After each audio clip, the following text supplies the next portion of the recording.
Sa detalye ng mga balita, nakatakdang makipagpulong sa Singapore business leaders si Pangulong Rodrigo Duterte ngayong araw. Mula sa Singapore, alamin natin ang detalye sa hataw na balita ni Rosalie Cos live. Rosalie.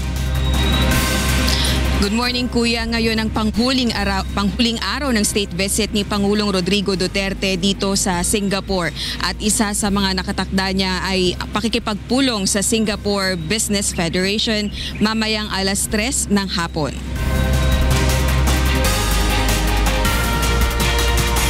Ang Singapore Business Federation ang pinakamalaking business association sa Singapore na kumakatawan sa higit 22,000 kumpanya at ibang local at foreign business chambers ng bansa. Nakatakda itong magbigay ng courtesy call kay Pangulong Duterte. Layon din ang naturang meeting na mapaigting pa ang ugnayan ng dalawang bansa sa sektor ng pagnenegosyo at ekonomiya. Ang Singapore ang pang-apat sa pinakamalaking trading partner at isa sa top investors sa Pilipinas. Kahapon, hinikayat naman ni Singapore President Tony Tan ang International Enterprise Singapore o IE Singapore na mamuhunan sa iba pang lugar sa Pilipinas tulad ng Cebu at Davao bukod sa Metro Manila. Ang IE Singapore ang ahensya ng gobyernong nagsusulong ng international trade at tinutulungan ang mga Singapore company na maging global. Matagal na ring umiiral ang Philippine-Singapore Business Council na isang organisasyong nagpapatibay ng ugnayan ng business communities ng dalawang bansa. Samantala, isang lunch naman ang inihanda ni Singapore Prime Minister Lee Hsien Loong para kay Pangulong Duterte at sa kanyang delegasyon.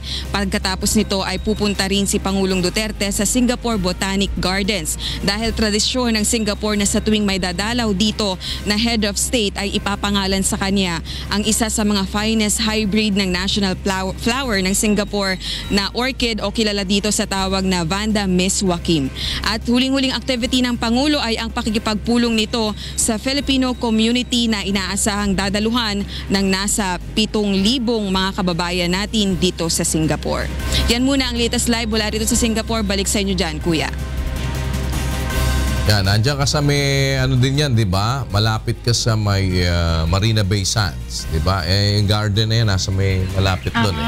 Tama ba yun, Rosalie?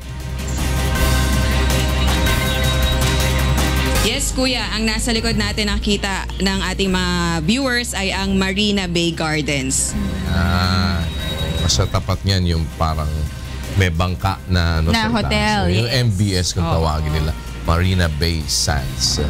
So, diyan ka pa na? Sa MBS ka ba nakastay? Wow! Sa MBS, Pero, at matagal lang matagal lang. Kung wala namang haze dyan ngayon, kasi madalas dyan may haze eh. Sa Singapore.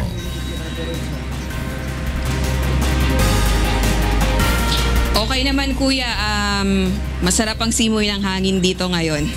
Malamig. Masarap daw. Simoy ng hangin. O, dito kasi sa atin medyo lumalamig-lamig. Hindi naman masyadong malamig, sakto lang. Sakto lang. Sige, sakto lang.